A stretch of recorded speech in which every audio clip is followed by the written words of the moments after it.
साथियों, इस वीडियो में हम आपको बताएंगे ऑल इंडिया मजलिस इत्तेहादुल मुस्लिमीन पार्टी के उम्मीदवार किशनगंज विधानसभा से शम्स आगाज साहब के बारे में। किशनगंज जिले में अगर हम आपको बताएं तो किशनगंज एक ऐसा विधानसभा है जहां से ऑल इंडिया मजलिस इत्तेहादुल मुस्लिमीन पार्टी 2019 में उपचुनाव जीतकर कमरुल हुदा साहब एक बहुत बड़ा इतिहास लिख दिए थे। इतिहास के पन्ने में अपना एआईएमआईएम पार्टी अपना नाम लिख चुकी थी। हालांकि उसके बाद से जब 2020 में विधानसभा का चुनाव हुआ तो 2020 में भी कमरुल हुदा साहब ही एमआईएम पार्टी की तरफ से उम्मीदवार बने, लेकिन 2020 में उनको जबरदस्त हार का सामना करना पड़ा। और उसके बाद से जब से चुनाव हारने के तकरीबन 1 से 1.5 साल के बाद वो एमआईएम पार्टी को अलविदा कह दिए, यानी एमआईएम पार्टी से अपना रिश्ता नाता तोड़कर आरजेडी पार्टी में जाकर शामिल हो गए थे। साथियों, अब हम आपको बताते हैं तब से लेकर आज तक, यानी कि एडवोकेट शम्स आगाज साहब ने जिस तरह से मेहनत किया, एमआईएम पार्टी के लिए अपना खून को पसीना बनाकर बहाया और जो भी चीजें करनी चाहिए थी पार्टी के लिए, पार्टी को आगे बढ़ाने के लिए, डॉक्टर या एडवोकेट शम्स आगाज साहब ने अपनी तरफ से सारी चीज को किया। जी हां, आप एक एक चीज को जानते हैं कि एडवोकेट शम्स आगाज साहब एक युवा है और युवा दिलों की धड़कन है। लोगों में उनकी जो है बहुत ज्यादा मोहब्बत देखने को मिलता है और यही वजह है कि ऑल इंडिया मजलिस इत्तेहादुल मुस्लिमीन पार्टी ने उनको 2025 में अपना विधायक का उम्मीदवार बनाकर किशनगंज विधानसभा वालों के लिए या किशनगंज विधानसभा के लोगों के लिए वो चुनावी मैदान में उतार चुके हैं। हालांकि साथियों, वहां पर 2020 में कमरुल हुदा साहब को हराकर इजहारुल हसन साहब कांग्रेस के विधायक बने थे, लेकिन इस बार उस इजहारुल हसन की टिकट को कटवा देने का काम किया कमरुल हुदा साहब ने। और कमरुल हुदा साहब कांग्रेस पार्टी के उम्मीदवार बनकर किशनगंज के लोगों के सामने जा रहे हैं, यानी कांग्रेस पार्टी का जो उम्मीदवार है, जो कैंडिडेट है विधायक का, वो जनाब कमरुल हुदा साहब है। ऐसे में साथियों, लोग इस बार क्या सोच रहे हैं, लोग इस बार किसको वोट करेंगे, ये तो आने वाला समय ही बताएगा। लेकिन किशनगंज विधानसभा में अगर हम आपको बताएं तो एडवोकेट शम्स आगाज साहब को नुकसान पहुंचाने के लिए उनका जो विजय यात्रा है यानी जो उनकी जो जीत है, उसको रोकने के लिए उनकी ही पार्टी के पूर्व के मोहम्मद इसहाक साहब ने, जब उनको एमआईएम पार्टी ने टिकट नहीं दिया तो फिर वो अचानक चले गए जनसुराज पार्टी के प्रशांत किशोर के पास, और प्रशांत किशोर की पार्टी जनसुराज से सिंबल लेकर वो चुनावी मैदान में है और चुनाव मजबूती के साथ लड़ रहे हैं, डट कर लड़ रहे हैं। जी हां साथियों, आप इस चीज को अच्छी तरह से जानते हैं कि आपके अपने अगर आपकी दुश्मनी करे तो शायद आपको सबसे ज्यादा नुकसान पहुंच सकता है मैदान में। अगर दोस्तों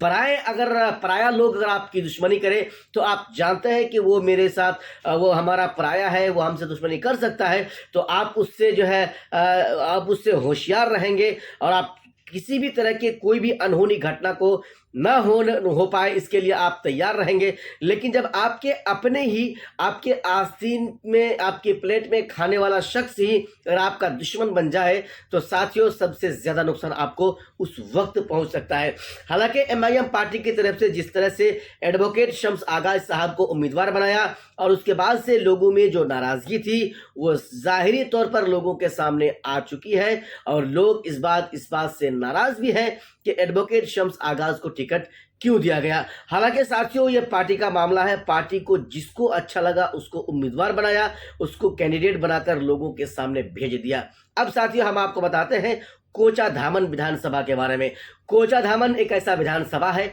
जहां पर हमेशा मुकाबला रहता है कांग्रेस यानी कि महागठबंधन का और एमआईएम पार्टी का। 2015 में भी अख्तरुल इमान साहब का मुकाबला हुआ था मास्टर मुजाहिद आलम के साथ। 2020 में भी वहां पर इजहार अशफी साहब का मुकाबला हुआ था मास्टर मुजाहिद आलम के साथ। लेकिन इस बार जो वहां पर मुकाबला होगा वो एमआईएम पार्टी के साथ फिर से, यानी कि मास्टर मुजाहिद आलम साहब का वहां पर टकराव देखने को आपको मिल सकता है, मुकाबला देखने को मिल सकता है। लेकिन साथियों, जहां तक सरवर आलम का सवाल है, उनकी बात है, जिनको ओवैसी ने एमआईएम पार्टी ने अपना उम्मीदवार बनाकर चुनावी मैदान में उतारा है। उसके बारे में अगर हम आपको बताएं तो मास्टर मुजाहिद आलम साहब के आगे वो काफ़ी एक तरह से कहा जाए तो नौजवान है। मास्टर मुजाहिद आलम साहब के सामने वो टिक नहीं पाएगा, क्योंकि मास्टर मुजाहिद आलम साहब का एक चेहरा है, लोग उसके पीछे दीवाने की जैसा घूमते हैं। और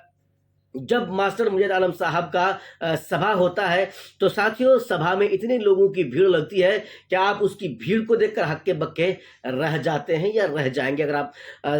हकीकत में अगर आप उसकी सच्चाई को उस प्रोग्राम का अगर आप देखेंगे। साथियों मास्टर मुजाहिद आलम साहब को इस बार महागठबंधन वालों ने यानी राजद ने वहां पर इजहार अशफी साहब की टिकट को काट कर वहां पर दिया, मास्टर मुजाहिद को चुनावी मैदान में उतारा और उसके सामने सरवर आलम साहब जो एमआईएम पार्टी के उम्मीदवार हैं उनको जो वहां पर उतारा गया है। तो साथियों हम आपको एक तरह से बताएं तो